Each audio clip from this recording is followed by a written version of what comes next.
A'udhu billahi minash shaitanir rajim. Bismillahir rahmanir rahim. I begin, as I always begin, in the name of Allah, whose grace I seek in this and all other matters. Today I'm going to talk to you about the Tawhidic paradigm, and I'm going to do it by starting with the Mandelbrot Set. The Mandelbrot Set is a video projection of a fractal that is created using a certain mathematical formula. That's what a fractal is.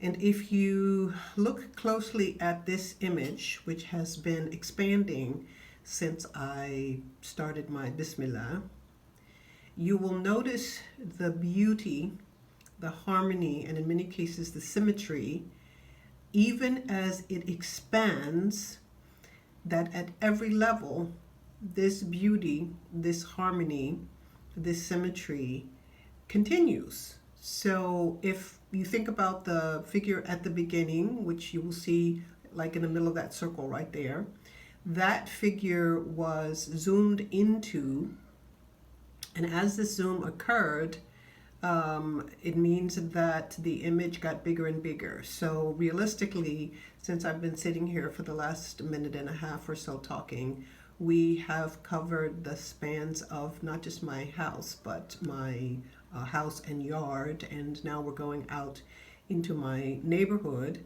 And this particular image that I have chosen, which I will type in the comment section when I post this, I will give you an opportunity to look at it much longer than I'm going to look at it here.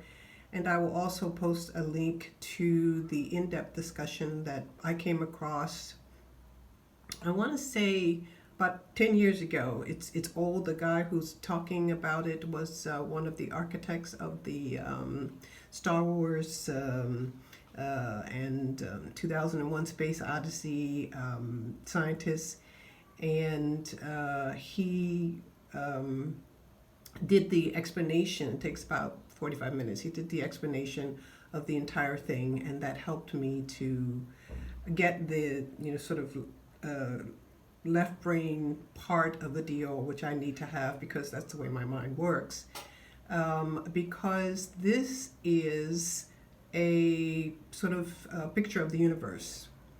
And some people call it the eye of God. It's also called other things. But I happened to come across this when I was working on perfecting my discussion about the Tawhidic paradigm, both as a linear, words-only conversation, which I think doesn't work fully without the two-dimensional visuals that I'm about to share with you. I'm going to discuss the Tawhidic paradigm many times over the course of the rest of my life, because what I have found is that sometimes people's perspective on Islam, the universe, and the like is framed by how they conceive of the universe. And I conceive of the universe as harmonious, interrelated, intricate, beautiful, harmonious, imbalanced. And I needed something that would help me to depict that. So when I created the Tawhidic paradigm, I did a kind of basic level of it. And then I came across these discussions about the Mandelbrot set and the whole idea of fractals, about which I knew nothing before.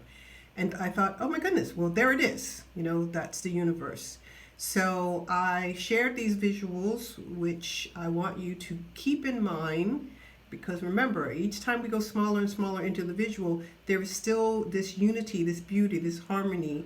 And at this point in time, since we've been here for 4 minutes, we are now covering the planet Earth. So you can see that if we keep on going, we will go into the entire universe. But my screen is limited to the size of my screen, and the projection of it is only going to fit into your screen.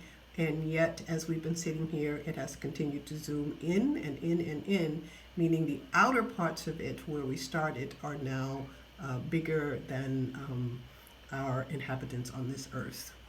So from there, I'm going to show my part of my PowerPoint on the Tawhidic paradigm. As I said, this is part. So I'm going to start with this summation of why this is important and how it relates. The Islamic worldview is encapsulated between its ideas about cosmology and its ideas about eschatology. So I made this kind of umbrella thing where if you think about the discussion on cosmology, which is not included in this one, but will be included in the future, and the ideas of eschatology, these are the two limits. And between those two is Tawhid. In other words, an overriding concept is Tawhid, which I consider to be the umbrella term to encompass the entire world, the realm of all aspects of real life. So in other words, our lives are governed by Tawhid. And I will jump right into my visuals with regard to it because this is the short version. There will be a longer version. And in particular, I will discuss its relationship to social justice and equality and reciprocity between human beings. But for now, this is just the theology part because, as I said, a lot of people have the written version without any of the visuals, and the visuals really do make a difference. And I start with St. Augustine, who was a Catholic saint, who said, imagine. So when we do this, really stop for a minute and imagine, because I really want you to remember the Mandelbrot set and to remember how it projects into the universe. And then I want you to imagine that God is a circle. The center of which is everywhere. So here and there and there and there and there and there, everywhere is the center of this circle. And the circumference of the circle is nowhere. So again, like the Mandelbrot said, it zooms out into the entire universe. Allah is both the centermost and the unlimited exterior circumference of that circle. But we live in a three-dimensional world. I'm not yet up on these conversations about the fourth and the fifth and the sixth, etc. dimensions. I'm trying to get up with it, but I'm not. But at least I can think about this as a sphere or as a ball, right? But then also expand it. So if God is the center, that means everywhere. And if God is the nowhere circumference, that means everywhere. Okay, so that means the reality of Allah does not stop. It is present in the most minute thing, and it is present in the most expansive capacity that we have to even imagine, for example, our universe. In the Eastern religious traditions, we are familiar with the concept of the yin and the yang. And I'm going to return to this many times because now that I have worked on issues of sexuality, I have a deeper understanding of how the binaries work and at the same time how the binaries have limited our capacity to embrace the dignity and full humanity of people who don't fit into the binary. I love the depiction here because it's not a straight line. And sometimes when we deal with the binaries, we get rigid. Yeah, a lot of times when we think about the binaries, we get rigid in our way of thinking. And so we get locked into an either or and then also a top and bottom kind of perspective. In other words, if two things come together, there must be one that is on top of the other, or there must be one that is better than the other, and as we say in the politics of gender, one that is in charge. So the Eastern religious traditions make a depiction of the yin and the yang, the masculine and the feminine, not the male and the female, but we'll talk about that at another point, but the masculine and the feminine, that is incorporating one within the other, and at the same time is smooth and fluid, and If you put this into dynamic understanding, as with the Mandelbrot set, you expand it into the universe, then masculine and feminine is a feature of everything and a feature of every person, even when one of them may dominate for certain particularly exterior or practical purposes. So again, when we talk more about sexuality, I'll talk a little bit more about what this means, but I needed to have a conversation about the relationship between the binaries or dualism that helped me to depict them in a harmonious relationship. So Tawhid means that Allah is one. For example, the Quran says, "Qul hu Allahu ahad." Say, He, Allah, is one. The Quran also says, "La ilaha illallah." So Tawhid also means Allah is united. Every one of the 99 names belong to Allah, and yet Allah is still one. So that means that the 99 names, no matter the relationship or even the disparity between their characteristics, they all adhere in a united front within that one reality. But Allah is unique. So the Quran says, "Laysa kamithlihi shay'un." I find this statement really interesting because shay, or thing, sorry I don't have it in actual Arabic. I hate transliteration personally, but this is just how I could create the PowerPoint. I didn't have an Arabic keyboard. Shay is things. And the Quran also says, "Min kulli shayin khalaqna zawjayn." So things, that is material manifest realities, created things, creatures like humans, are min zawjayn. They're in a pair, and there's a dynamic between that pair, which again I'm not going to do today, but as you can tell, it is hinted at for everything that I do. But Allah is not like, this is the category of absolute negation, laysa kamithlihi shay'un, that Allah is not like things, so Allah is unique. In this respect, Allah is not male. Allah is also not female. And that part of the conversation I would love to return to, specifically using Arabic, but that's not for today. You just have to get Allah is one, Allah is united, Allah is unique. But for the application of Tawheed, that is the construction of a Tawhidic paradigm, we need to think about Allah in the active sense of uniting seemingly despairing things in that paired or dual system, that Allah can bring those things into harmony, into reciprocity, into equality with each other.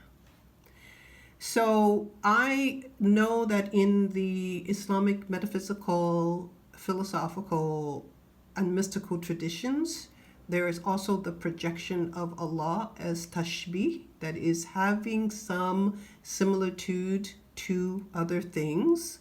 And we'll talk about this a little bit more throughout the course of the month. And Allah is tanzih, meaning having distinctions from other things. Both of these aspects, again, are part of Allah's Tawheed and are therefore brought together. And then again, try to think about this in a three-dimensional form. In other words, this kind of tanzih and tashbih is coordinated through all things, being understood in that dimension of the center of which and the circumference of which. So, think about it as a projection. So all the years that I was Muslim and all the studies that I have done on Islam, there is no exception to the understanding of Allah as the highest focal point or greatest reality, the Qudus, the most sacred thing, the sometimes Malik al-Muluk, the one who has dominion over all things. So there was no problem with having everyone agree with this. But what was interesting is that in the process, they also projected a relationship between Allah and the male and the female, which was exclusively in a vertical trajectory. And sometimes this discussion was eloquent, elaborated by certain beautiful metaphors like the pen and the tablet. So the notion was that the pen cannot write unless the tablet receives it. Also like the skies and the earth. So the sky will let down what the earth receives. So there's an idea of an interplay between the male and the female from above to below. And there was a projection of a notion of dependency. And yet, when you look at this image, there was something that always vexed me when I looked at it, something that didn't quite sit right with me. And I remember reading Sachiko Maratha's book, The Tao of Islam, and again, the beautiful articulations of this relationship were there. I felt the beauty of it, and still I felt that something was missing, that something was amiss or awry with this image. And the simple answer is that no matter how you do this, and again, it's just a visual projection of an idea, no matter how you do this, this model sets up a separation between the female and the law, except as mediated by the male in between. So I had an aha moment. And I thought, I need a projection that allows for an equal and consistent interactive relationship, unmitigated, between the male and the female. And so I came up with a three-pointed image that looked about like this.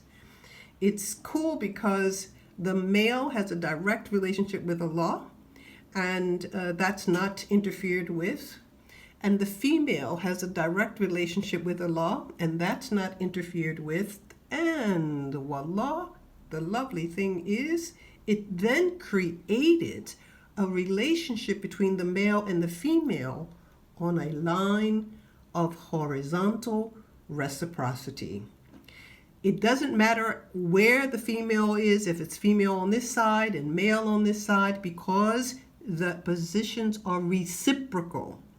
And this reciprocity stems from an understanding of a direct relationship with Allah. So Allah is still the highest focal point, but the relationship between the male and the female is confirmed by their having had, each of them, a direct and unmitigated relationship with Allah first.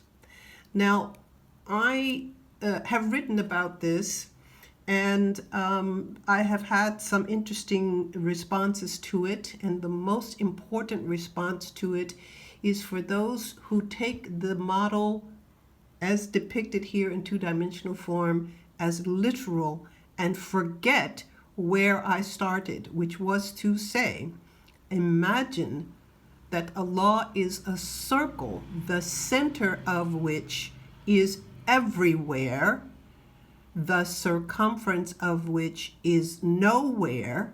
So Allah is not separate from male and not separate from female, and female is not separate from Allah, and male is not separate from Allah. So Allah is not arbitrarily inhabiting some position above us, but there is that metaphysical trajectory about Allah's supremacy or being sublime or being a samad, so that there is some relationship to the divine source, the creator of all, that is distinguished from the relationship between humans. But if one believes in Tawhid, that Allah is one, that Allah is united, that Allah is unique, then Allah would become that which enforces a united front between humans, and our humanity is only as a reflection of our affirmation of that divinity. Therefore, equality and reciprocity, not sameness, but equality. I'm going to return to this in a lot more detail in terms of its application in systems of social justice and for matters of policy, law, psychology, spirituality, environment, etc., etc. But it's important for me to first give the fundamental location that I have on the order of the universe as I talk about the specific things within that universe. And I will leave you with another visit to the Mandelbrot set, which should allow for the affirmation of this reality in the universe. Everything stems from this level of unity, harmony, beauty, and reciprocity, and we call it Tawhid. Laysa kamithlihi shay. Ooh, ooh, ooh.